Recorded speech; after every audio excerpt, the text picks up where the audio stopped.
Hi friends, আমি অমিত কাউরি আর আপনারা দেখছেন বিনিয়োগ মার্ক ইউটিউব চ্যানেল। বন্ধুরা, আজকে আমি নতুন আরেকটি কোম্পানির ব্যাপারে ডিটেল আলোচনা করব।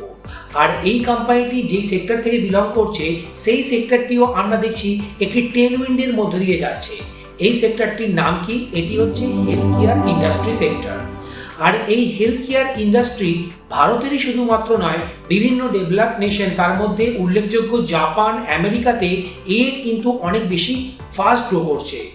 আর এই সেক্টরের একটি দিগ্গজ কোম্পানি, তার নাম স্যাজিলিটি ইন্ডিয়া, সেটি একটি বিপ্লব আনছে আমেরিকার হেলথ কেয়ার ইন্ডাস্ট্রিতে। আর আমেরিকার হেলথ কেয়ার ইন্ডাস্ট্রি আপনারা কি জানেন তার সাইজ কত? ভারতের ইকোনমি, ভারতের যে জিডিপি $3.5 ট্রিলিয়ন, তার থেকেও বড়, অলমোস্ট $5 ট্রিলিয়ন সাইজ হচ্ছে এই হেলথ কেয়ার ইন্ডাস্ট্রি। আর এই হেলথ কেয়ার ইন্ডাস্ট্রির মধ্যে ইন্স্যুরেন্স সেক্টর বা হেলথ সার্ভিস প্রোভাইডার, তাদেরকে ব্যাক এন্ডে সার্ভিস দিয়ে থাকে এই স্যাজিলিটি ইন্ডিয়া। স্যাজিলিটি ইন্ডিয়ার আইপিও কিছুদিন আগেই এসছে, আর এই কোম্পানিটির শেয়ার 50 টাকার কমে ট্রেড করছে। আপনারা হয়তো থাম্বনেল দেখে আগেই গেস করে নিয়েছিলেন যে মনে হয় আমি আজকে যে শেয়ারটির ব্যাপারে আলোচনা করব তার দাম 50 টাকার থেকেও কম। বন্ধুরা, আসুন এই স্যাজিলিটি ইন্ডিয়া তাদের বিজনেসকে কি করে এক্সপ্যান্ড করছে, তারা কি কি সার্ভিস প্রোভাইড করে থাকে, তাদের ম্যানেজমেন্ট কত আশাবাদী, কোম্পানি কিভাবে তাদের বিজনেসকে গ্রো করছে, তাদের ডেট ম্যানেজমেন্ট কেমন, কোম্পানি কি করে ইনঅর্গানিক ওয়েতে গ্রো করছে, এই সব বিষয়গুলি আজকে আলোচনা করব। আর বন্ধুরা, এক্ষেত্রে উল্লেখযোগ্য ডোনাল্ড ট্রাম্প রিসেন্টলি আমরা দেখলাম যে 25% ট্যারিফ ইম্পোজ করেছে ইন্ডিয়ার ওপর। আর এই স্যাজিলিটি ইন্ডিয়া, যেহেতু এদের 100% বিজনেস ইউএস ক্লায়েন্ট থেকেই আসে, তারা এই ট্যারিফকে কী করে মোকাবেলা করবে বা এআই এর কী ইম্প্যাক্ট করতে চলেছে স্যাজিলিটি ইন্ডিয়ার বিজনেসে, সেই বিষয়টিও আলোচনা করব। তবে বন্ধুরা, প্রথমেই ডিসক্লেমার দিয়ে রাখি, আমি কোনো সেবি রেজিস্টার্ড ইনভেস্টমেন্ট অ্যাডভাইজার বা রিসার্চ অ্যানালিস্ট নই। ভিডিওটি আমি সম্পূর্ণ এডুকেশনাল পারপাসে করেছি, তাই এই স্যাজিলিটি ইন্ডিয়ার স্টকের অ্যানালিসিসকে আপনারা কোনো ইনভেস্টমেন্ট টিপস বা রেকমেন্ডেশন হিসেবে নেবেন না। তাহলে আসুন বন্ধুরা, ভিডিওটি শুরু করা যাক। পার্ট 1-এ আমরা দেখব what Sagility India does. Sagility India হলো একটি pure play health care BPO company, যারা শুধুমাত্র US based hospital, insurance company আর ডায়াগনস্টিক ল্যাবের হয়ে কাজ করে। ধরুন আপনি একজন আমেরিকার হসপিটালের সিইও, আপনার দরকার ইন্স্যুরেন্স ক্লেম হ্যান্ডলিং, কিছু employee, patient support centre, medical billing আর কোডিংয়ের কাজ। আপনি স্যাজিলিটির সঙ্গে চুক্তি করতে পারেন, ওরা অফশোর থেকে এই কাজ করে দেয় খুব কম খরচে, এই এআই আর স্কিল ম্যান পাওয়ার দিয়ে। এই অফশোর বলতে স্যাজিলিটি ইন্ডিয়ার প্রায় 31টি দেশ থেকে এই অফশোর ম্যানেজ করে, তারা আউটসোর্সিংয়ের মাধ্যমে বিভিন্ন সার্ভিস প্রোভাইড করে থাকে এই আমেরিকার ইন্স্যুরেন্স কোম্পানিগুলি এবং তাদের হেলথ সার্ভিস প্রোভাইডার কোম্পানিগুলিকে।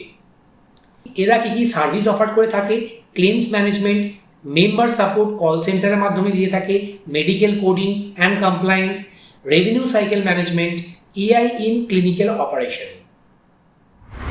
এবার আমরা পার্ট 2-তে Q1 ফাইন্যান্সিয়াল ইয়ার 2025-26-এর পারফরমেন্স দেখি।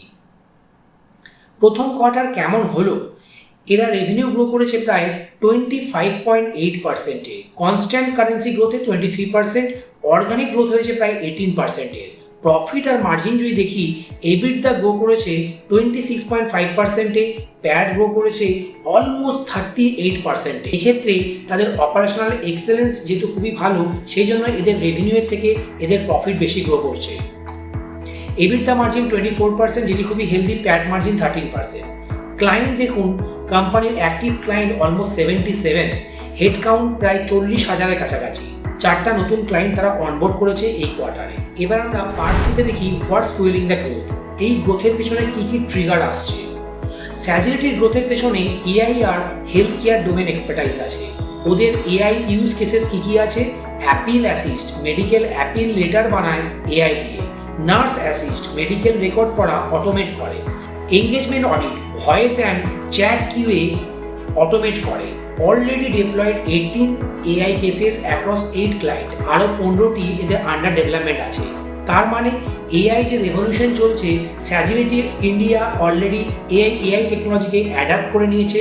তারা তাদের সার্ভিস এবং তারা তাদের প্রোডাক্টকেও কিন্তু এই এআই এর মাধ্যমে দিয়ে থাকছে। তার ফলে এই স্যাজিলিটি ইন্ডিয়া কিন্তু ফিউচার প্রুফ হয়ে গেছে, আর তাদের এই বিজনেসকে এআই কিন্তু খুব বেশি ইম্প্যাক্ট ফেলতে পারবে না, কারণ তারা ইটসেলফ এআই টেকনোলজিকে ইউজ করে তাদের সার্ভিসকে আরও বেশি এফিশিয়েন্ট করে তুলছে, আরও বেশি কস্ট এফেক্টিভ করে তুলছে। পার্ট 4-এ আমরা আলোচনা করব লং টার্ম ফাইন্যান্সিয়াল স্ট্রেংথ নিয়ে। কোম্পানির ইয়ারলি পারফরমেন্সে রেভিনিউ বেড়েছে 21%, প্রায় 5,885 করোড়ের। অ্যাডজাস্টেড এবিটডা 865 করোড়ের, 35% ইনক্রিজ করেছে। অ্যাডজাস্টেড প্যাট গ্রো করেছে 665, মানে 46% তাদের গ্রোথ দেখিয়েছে অ্যাডজাস্টেড প্যাটে। নেট ডেট অবলিক এবিটডাতে 0.51x, যেটি স্ট্রং রিফ্লেক্ট করছে। ক্যাশ কনভার্সন দেখুন 90%। এবিটডা 24%, ডেট টু এবিটডা মাত্র 0.51x, মানে ওদের কাছে আছে প্রচুর ফায়ার পাওয়ার। পার্ট 5-এ দেখব why ROE and ROCE of this company are low. আমরা ভিডিওর পরবর্তী স্টেজে দেখব যে এই কোম্পানির আরওসি এবং আরওই কিন্তু হায়ার সিঙ্গেল ডিজিট আছে। বন্ধুরা, এত ভালো পারফরমেন্স হলেও আরওই এবং আরওসি কেন সিঙ্গেল ডিজিট? কারণ হিউজ গুডউইল, 60,000 কোটির মতো, ইনট্যাঞ্জিবল আছে প্রায় 20,000 কোটি টাকার, ক্যাপিটাল অনেক বেশি, রিটার্ন সেই জন্য কিছুটা কম হচ্ছে। রিটার্ন অন ক্যাপিটাল এমপ্লয়েডে আমরা উপরে এবিট রাখি আর নিচে হচ্ছে টোটাল ক্যাপিটাল এমপ্লয়েড। তাহলে কোম্পানির ক্যাপিটাল এমপ্লয়েড যেহেতু অনেক বেশি, সেই জন্য আরওসি নাম্বার ডিপ করছে। অ্যাকুইজিশন রিলেটেড অ্যামোর্টাইজেশন, নন ক্যাশ স্টক অ্যাওয়ার্ড প্রফিটকে কমিয়ে দিচ্ছে। অ্যাকুইজিশনের জন্য কিন্তু কোম্পানিকে অনেক বেশি প্রফিট থেকে টাকা দিতে হচ্ছে, এবং তাদের কিছু অ্যামোর্টাইজেশন কস্ট, মানে নন ক্যাশ কিছু ট্রানজ্যাকশনের জন্য আমরা প্রফিট কিছুটা ডিপ দেখছি। সেই জন্য রিটার্ন আপন ইকুইটি, মানে কোম্পানির প্রফিট ডিভাইডেড বাই কোম্পানির ইকুইটি যদি করি, প্রফিট যেহেতু কম হচ্ছে, সেই জন্য এই ফিগারটিও কিছুটা কম দেখাচ্ছে। Still in investment phase, profit তুলনামূলক সেই জন্য কম, বাট ফিউচারে এগুলো কমে গেলে আরওই এবং আরওসি ধীরে ধীরে বাড়বে। পার্ট 6-এ আমরা আলোচনা করব হোয়াই ইউ শুড ট্র্যাক স্যাজিলিটি। কোম্পানির কম্পিটিটিভ অ্যাডভান্টেজ কী আছে? US health care focused only, এই হেলথ কেয়ার ইন্ডাস্ট্রির সাইজ $5 ট্রিলিয়ন, আর কোম্পানি কতটা মার্কেট শেয়ার নিতে পেরেছে? 1.5%-এর কাছাকাছি। আগামী দিনে এই মার্কেট শেয়ার ধীরে ধীরে গ্রো করলে এই স্যাজিলিটি ইন্ডিয়ার মার্কেট ক্যাপও অনেক বেশি এক্সপোনেনশিয়াল ওয়েতে গ্রো করতে পারে। AI first operation, cost efficiency plus accuracy, strong client retention. আমরা দেখেছি প্রায় 17 বছর ধরে পুরনো ক্লায়েন্টরা তাদের সাথে আছে। এই স্টিকিনেসই প্রমাণ করে দিচ্ছে স্যাজিলিটি ইন্ডিয়া কত ট্রাস্ট ওর্দি, কত এফিশিয়েন্টলি তাদের ম্যানেজমেন্ট বিজনেসকে গ্রো করছে। Revenue visibility with 77 active client. Client concentration is reducing. Top 3 client যেখানে 64.7%, আগে সেটি 72% ছিল। এবার আমি ফাইনাল থট আপনার সঙ্গে শেয়ার করলাম। স্যাজিলিটি ইন্ডিয়া এখনও অনেকের চোখে পড়েনি, but mark my words, health care, BPM আর এআই মিশে যে ফিউচার তৈরি হচ্ছে, স্যাজিলিটি তার সাইলেন্ট উইনার হতে পারে। বন্ধুরা, আমি ভিডিওর ফার্স্ট পার্ট আপনার সঙ্গে শেয়ার করলাম। যারা ভিডিওটি আরও ডিটেলে দেখতে চান, যারা কোম্পানির বিজনেসকে আরও ডিটেলে বুঝতে চান, তাদের ফাইন্যান্সিয়াল ম্যাট্রিক্স, তাদের প্রফিটেবল ম্যাট্রিক্স, তাদের ডেট ম্যাট্রিক্স, কোম্পানির ম্যানেজমেন্ট কী করে এক্সিকিউট করছে তাদের বিজনেসকে, কোম্পানির ইনভেস্টার প্রেজেন্টেশন থেকে কিছু ইনফরমেশন, কিছু হাইলাইট আরও শেয়ার করব। তাহলে বন্ধুরা, ভিডিওটি শেষ অবধি দেখুন, এবং আশা করি আমার এই ভিডিও থেকে আপনারা সম্পূর্ণ স্যাজিলিটি ইন্ডিয়ার ব্যাপারে জেনে যাবেন, এবং তারপরে আপনাদের ইনভেস্টমেন্ট ডিসিশন নিতে অনেকটাই সহজ হবে। এখন আমি এই স্যাজিলিটি ইন্ডিয়ার ইনভেস্টার প্রেজেন্টেশন থেকে কিছু ইনফরমেশন আপনার সঙ্গে শেয়ার করি। কোম্পানির দেখুন revenue year on year 25.8% growth দেখিয়েছে, অর্গানিক গ্রোথ 18%। কোম্পানির মার্জিন খুবই হেলদি, অ্যাডজাস্টেড এবিটডা 24% আর অ্যাডজাস্টেড প্যাট 13%। অ্যাডজাস্টেড এবিটডা দেখুন 26.5% গ্রো করছে, আর অ্যাডজাস্টেড প্যাট 38% গ্রো করছে। কোম্পানি এই কোয়ার্টারে প্রায় 4টা নতুন ক্লায়েন্ট অ্যাড করেছে, আর কোম্পানির operation remain robust, driven by strong performance across key matrices. Sagility India recently leader award পেয়েছে, আভাসান দিয়েছে তাদেরকে award health care payer business process transformation আর clinical and care management business process ট্রান্সফরমেশনের জন্য। Sagility won most preferred work place in financial year 2026। Quarterly KPI যদি দেখি, এর revenue আসছে বাই পেয়ার থেকে আসছে 88.4%, মানে ইন্স্যুরেন্স কোম্পানি থেকেই অলমোস্ট 90%-এর কাছে তারা বিজনেস রেভিনিউ আর্ন করছে, আর প্রোভাইডার যারা হেলথ সার্ভিস প্রোভাইডার তাদের থেকে 11-12%-এর রেভিনিউ আর্ন করছে। কোম্পানির এবিটডা মার্জিন খুবই হেলদি, 24%-এ এরা মেনটেন করছে। ভলেন্টারি অ্যাট্রিশন রেট দেখুন 27%-এ এরা কিন্তু মেনটেন করে রেখেছে, যেটি কিন্তু ইন্ডাস্ট্রির মধ্যে হাইয়েস্ট। এবার আমি অ্যানুয়াল কেপিআই যদি দেখি, অ্যাক্টিভ ক্লায়েন্ট দেখুন এদের 35টা থেকে এখন প্রায় 77টি ক্লায়েন্ট এদের কাছে আছে। Number of new client addition এখন এরা লাস্ট কোয়ার্টারে 4টি অ্যাড করেছে, আবার ফাইন্যান্সিয়াল ইয়ার 2024-এ 13টি, ফাইন্যান্সিয়াল ইয়ার 2025-এ 38টি অ্যাড করেছে। ডেলিভারি সাইটস দেখুন, number of delivery sites consistently grow করে এখন 33 হয়েছে। নিউ সাইট অ্যাডিশন এই কোয়ার্টারে এরা 2টি অ্যাড করেছে। ক্লায়েন্ট গ্রুপ কনসেন্ট্রেশন যদি দেখি, top 3 client 65%, top 5 client 77%, top 10 client almost 90% contribute করে। এই ক্লায়েন্ট কনসেন্ট্রেশন রিস্ক কিন্তু আগামী দিনে এদের বিজনেসকে হ্যাম্পার করতে পারে যদি কোনো ক্লায়েন্ট এদেরকে ছেড়ে এদের রাইভাল বা অন্য কোনো পিআর গ্রুপে জয়েন করে। কিন্তু বন্ধুরা, আমরা দেখেছি যে লাস্ট 17 ইয়ার্স ধরে বিভিন্ন পুরনো যারা এদের ট্রাস্টেড যারা পার্টনার, এরা কিন্তু কখনো তাদেরকে ছেড়ে যায়নি বা এদেরকেও কেউ এক্সিট নেয়নি। তাই এই রিলেশনশিপ বলে দিচ্ছে যে স্যাজিলিটি ইন্ডিয়া তাদের কাস্টমারের সঙ্গে খুবই ভালোভাবে বিজনেস করে এবং তাদের কাস্টমাররাও এদেরকে অনেক বেশি ট্রাস্ট করে। এবার রিসেন্টলি যে ডোনাল্ড ট্রাম্প 25%-এর ট্যারিফ ইম্পোজ করেছে ইন্ডিয়ার উপরে, তার কি ইম্প্যাক্ট পড়তে পারে? One big beautiful bill Katz in federal Medicaid spending, impact on payer and provider. Revenue and margin are expected to be impacted for both payers due to drop in Medicaid membership and Medicaid funding cuts, and providers due to rising uninsured population and lower reimbursement rates. Likely impact on Sagility কি হতে চলেছে? Low exposure to Medicaid, mid-single digit minimal impact of drop in membership, increase in outsourcing by payers and providers to manage cost, rising Medicaid utilization rates impacting profitability. Payer এবং প্রোভাইডারের উপরে কি impact পড়বে? This is expected to strain payer margin. আর likely impact on Sagility দেখুন, increase in outsourcing to manage cost better. However, pricing pressure to increase. Strong tailwind for higher outsourcing in clinical segment. Tariff কি impact ফেলতে পারে পেয়ারদের উপরে? Likely tariff driven increase in cost of imported medical equipment and pharmaceuticals, providers more expose to tariff risk than pairs. যারা medical service provider তারাই বেশি পরিমাণে hit হতে চলেছে, তাদের ইম্পোর্ট কস্ট অনেক বেশি বেড়ে যাবে। আর এই স্যাজিলিটির উপরে কোনো ট্যাঞ্জিবল ইম্প্যাক্ট পড়বে না। Growing adoption of generative and agentic AI, GenAI is gaining ground though adoption is gradual. Emerging use cases, domain expertise is the differentiator to driving meaningful outcome. আর Sagility উপরে AI এর কি impact পড়বে? Deep healthcare expertise and the continued investment in building AI use cases in healthcare position Sagility to deliver better business outcome through lower cost and better end customer experience. এরা নতুন AI দিয়ে কি ধরনের service provide করছে? Nurse assist, engagement audit and analytics, appeal assist and contract validation করছে। In addition, we are building agentic AI solution to transform the way we run our business. Agentic AI collaborators will enhance our recruitment and training outcomes, lowering cost and helping us to serve our client better. বন্ধুরা, এখন আমি screener ওয়েবসাইটে চলে এসেছি। এখান থেকে আপনাদেরকে দেখাবো যে এই স্যাজিলিটি ইন্ডিয়ার ভ্যালুয়েশন কেমন আছে, তাদের ডেট ম্যানেজমেন্ট কেমন, তাদের ব্যালেন্স শিট কেমন, তাদের প্রফিট অ্যান্ড লস স্টেটমেন্ট আপনার সঙ্গে শেয়ার করবো, তাদের রেশিও অ্যানালিসিস করবো এবং ম্যানেজমেন্ট কীভাবে তাদের স্টেককে মেনটেন করছে বা এফআইডিআই কতটা বুলিশ, রিটেল ইনভেস্টারের মধ্যে এইচএনআই ইনভেস্টাররা কতটা আশাবাদী এই স্যাজিলিটি ইন্ডিয়ার গ্রোথে, তারা কত পরিমাণে স্টেক হোল্ড করছে স্যাজিলিটি ইন্ডিয়ার, সেই বিষয়গুলো দেখবো। স্যাজিলিটি ইন্ডিয়ার মার্কেট ক্যাপ হলো 21,000 crore, এদের আরওসি 9.58, ROE 7.38। এরা আরওসি এবং ROE এদের বিজনেসে কেন কম আমরা আগেই সেটা আলোচনা করেছি।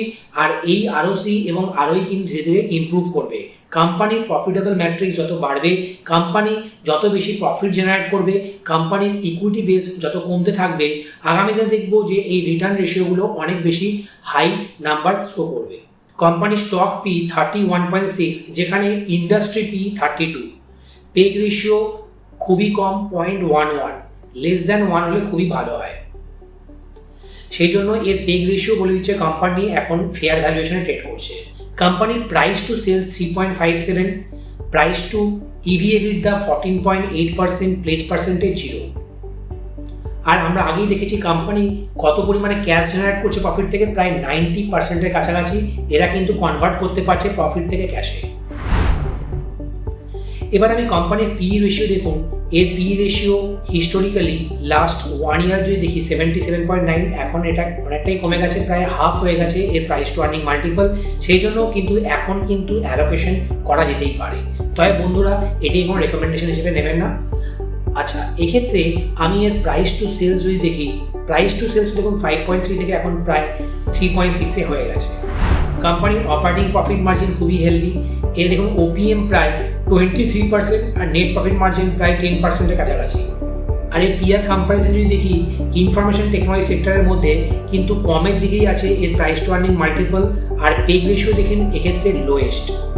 আর ইভি এবিটদাও কিন্তু অনেক কম আছে। দেখুন এখানে যে ইনফরমেশন টেকনোলজি সেক্টরের বায়োটেস্কি স্কোরের মধ্যে সব থেকে বেশি মার্ক কে পেয়েছে, স্যাজিলিটি ইন্ডিয়া। কোয়ার্টারলি রেজাল্ট দেখুন, এর সেলস গ্রোথ কনসিস্টেন্টলি গ্রো করছে, লিস্টিংয়ের পর থেকে কিন্তু ধীরে ধীরে এরা গ্রো করে যাচ্ছে তাদের রেভিনিউকে। আর অপারেটিং প্রফিট মার্জিন 22%-এ এরা মেনটেন করছে। নেট প্রফিট কিন্তু দেখুন 2023-এর জুন মাসে 42 কোটি ছিল, সেটি এখন 149 কোটি হয়ে গেছে। এবার আমি কোম্পানির yearly profit and loss statement যদি দেখি, কোম্পানির সেলস গ্রোথ দেখুন খুবই ভালো পারফর্ম করছে। 4,200 কোটি টাকা এরা সেল করতো মার্চ 2023-এ, এখন এটা 5,800 কোটি টাকা হচ্ছে। কোম্পানির টোটাল টার্নওভার দেখুন প্রায় 6,000 কোটি, সেখানে কোম্পানির মার্কেট ক্যাপ মাত্র 21,000 কোটি। তার মানে বুঝতে পারছেন কোম্পানির শেয়ার এখন ফেয়ার ভ্যালুয়েশনে ট্রেড করছে। আর কোম্পানির ওপিএম আমি আগেই বললাম যে প্রায় 22-23%, এখন দেখুন ইয়ারলি ফিগারে 24%-এ মেনটেন করে আছে। আর কোম্পানির ইন্টারেস্ট পেমেন্ট 117, ডেপ্রিসিয়েশন 475, এক্ষেত্রে অনেক বেশি ডেপ্রিসিয়েট করছে। আমি আগেই বলেছি কোম্পানি অনেক বেশি অ্যামোর্টাইজেশনও করে, এই নন ক্যাশ এক্সপেন্ডিচারের জন্যই কোম্পানির প্রফিট এত বেশি ডিপ্রেস দেখাচ্ছে। নেট প্রফিট দেখুন প্রায় 665 কোটি ট্রেডিং 12 মান্থে। কোম্পানির sales growth last 3 years 82%, profit growth whopping 291%, আর সেলস প্রাইসে সিরিজে দেখছি না, কারণ রিসেন্টলি কোম্পানিটি আইপিও হয়েছে। কোম্পানির ব্যালেন্স শিটে ইকুইটি ক্যাপিটাল খুব বেশি দেখাচ্ছে, কারণ কোম্পানি আইপিও আনার পরে যে ইকুইটি রেজ করেছে সেটা দিয়ে সম্পূর্ণ ডেট এখনও পেমেন্ট করতে পারেনি, তাদের ইকুইটি ক্যাপিটাল এখনও কিছুটা রয়ে গেছে। সেই জন্যই ইকুইটি ক্যাপিটাল বেশি দেখার জন্য রিটার্ন অন ইকুইটি নাম্বারটি ডিপ্রেস দেখাচ্ছে। এই ইকুইটি ক্যাপিটাল যদি আরেকটু ডাইলুট করতে পারে তারা, তাহলে কিন্তু তাদের এই প্রফিটেবল ম্যাট্রিক্সগুলি অনেক ভালো নাম্বার শো করবে। এক্ষেত্রে বড়োইংসের মধ্যে আমরা যদি দেখি, লং টার্ম বড়োইংস কোম্পানি অনেকটা রিডিউস করেছে, শর্ট টার্ম বড়োইং 250 কোটিতে মেনটেন করছে, লিজ লায়াবিলিটি কোম্পানির কাছে আছে। আর এক্ষেত্রে ক্যাশ ফ্লো দেখুন, ক্যাশ ফ্রম অপারেটিং অ্যাক্টিভিটি খুবই ভালো, আউটস্ট্যান্ডিং 1214 কোটি টাকা। কোম্পানির প্রফিট ফ্রম অপারেশন 1458 কোটি, যেটি বলে দিচ্ছে কোম্পানি যে পরিমাণে এবিট জেনারেট করে তার বেশিরভাগটাই অলমোস্ট 90% তারা ক্যাশে কনভার্ট করতে পারছে। ডাইরেক্ট ট্যাক্সেস কোম্পানির 173 করোড়ের। আর কোম্পানির রেশিও দেখুন, return on capital employed almost 10%, যেটিও খুব একটা খারাপ নয়। শেয়ার হোল্ডিং প্যাটার্ন, প্রোমোটাররা কিন্তু কোম্পানির অলমোস্ট 68%-এর কাছাকাছি হোল্ড করছে। এফআইআইরা কনসিস্টেন্টলি তাদের স্টেককে বাড়াচ্ছে, আর ডিআইআই দেখুন 7% থেকে এখন তারা 14% স্টেক হোল্ড করছে এই কোম্পানি। তাহলে মিউচুয়াল ফান্ড যেহেতু খুবই বুলিশ, মিউচুয়াল ফান্ডের অ্যানালিস্টরা ডিটেল অ্যানালিসিস করি তারপরেই স্টেক বাড়ায় কোনো কোম্পানিতে।